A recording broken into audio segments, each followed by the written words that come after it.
दोस्तों, बिलासपुर हाईकोर्ट से केस खारिज होने के बाद अब प्राचार्य प्रमोशन ई संवर्ग की प्रमोशन प्रक्रिया फिर से शुरू हो चुकी है। इसी बड़ी खबर के बारे में हम इस वीडियो के अंदर विस्तार पूर्वक समझने वाले हैं। नमस्कार दोस्तों, मैं हूं आपका दोस्त लोकेश साहू और आप देख रहे हैं लोकेश साहू यूट्यूब चैनल।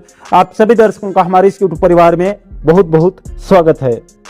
दोस्तों, दरअसल पूरा मामला यह है कि स्कूल शिक्षा विभाग की तरफ से प्राचार्य प्रमोशन के संबंध में 30 अप्रैल 2025 को प्रमोशन लिस्ट को जारी किया गया था, जिसके मुताबिक टी संवर्ग में यानी कि ट्राइबल में 1335 और ई संवर्ग यानी कि एजुकेशन संवर्ग में 1478 पदों के लिए प्रमोशन लिस्ट को जारी कर दिया गया था।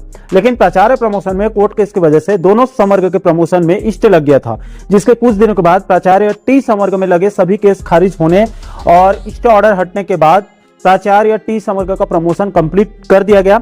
लेकिन इधर प्राचार्य ई संवर्ग के प्रमोशन में फिर से एक शिक्षक ने याचिका लगा दिया, जिसकी वजह से प्राचार्य ई संवर्ग के 1478 पदों पर प्रमोशन प्रक्रिया रुक गई थी। जिसके बाद सुनवाई शुरू हुई और बिलासपुर हाईकोर्ट ने सभी पक्षों को सुनने के बाद प्राचार्य ई संवर्ग के अंतिम फैसले को 5 अगस्त 2025 को सुरक्षित रख लिया गया था, जिसको करीब 3 महीने के बाद परसों 6 नवंबर 2025 को लिस्टिंग किया गया और 6 नवंबर को प्राचार्य ई संवर्ग में लगे याचिका को खारिज करके प्राचार्य ई संवर्ग में लगे स्टे को हटाते हुए प्रमोशन का रास्ता जो है वो साफ कर दिया गया। जिसके बाद चूंकि अब प्राचार्य ई संवर्ग से स्टे हट चुका है, ऐसे में अब शिक्षा विभाग प्राचार्य इस संवर्ग की प्रमोशन प्रक्रिया को फिर से शुरू कर दिया है। दोस्तों, इसके संबंध में लोक शिक्षण संचालनालय यानी कि डीपीआई ने कल 7 नवंबर 2025 को एक आदेश जारी करके प्रदेश के सभी संभागों के संयुक्त संचालकों यानी कि जेडी लोगों को साफ साफ निर्देश दिया है कि पूर्व में प्राचार्य प्रमोशन पाने वाले व्याख्याता, नियमित व्याख्याता, एलबी के साथ साथ प्रधान पाठक, पूर्व माध्यमिक शाला के शिक्षकों की पूर्व में जानकारी मांगी गई थी।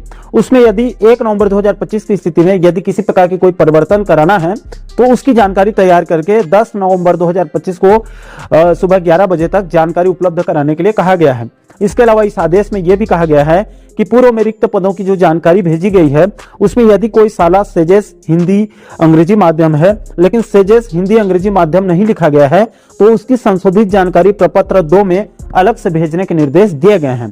तो दोस्तों, आप प्राचार्य प्रमोशन ई संवर्ग से स्टे हटने के बाद अब प्राचार्य ई संवर्ग की प्रमोशन प्रक्रिया फिर से शुरू कर दी गई है। इसके लिए प्रमोशन पाने वाले सभी व्याख्याता और शिक्षकों को अग्रिम बधाई और ढेरों शुभकामनाएं। और इसके लिए साथ ही साथ छत्तीसगढ़ प्राचार्य पदोन्नति फोरम के सभी पदाधिकारियों को और अन्य शिक्षक संगठनों के सभी पदाधिकारियों को भी बहुत बहुत बधाई, जिन्होंने प्राचार्य प्रमोशन के लिए प्रयास किया है, संघर्ष किया था। दोस्तों, इस वीडियो में फिलहाल अभी के लिए इतना ही। बाकी आप आगे भी शिक्षक, कर्मचारी और पेंशन जगत से जुड़ी इस प्रकार के महत्वपूर्ण मुद्दों पर आप आगे वीडियो देखना चाहते हैं तो आप हमारे चैनल को जरूर सब्सक्राइब कर लीजिएगा, ताकि आने वाले सभी नए वीडियो का नोटिफिकेशन जो है वो आप लोगों तक तुरंत पहुंच सके। दोस्तों, इस वीडियो में फिलहाल अभी के लिए इतना ही। इस वीडियो को अंत तक देखने के लिए आप सभी दर्शक बंधुओं का बहुत बहुत धन्यवाद।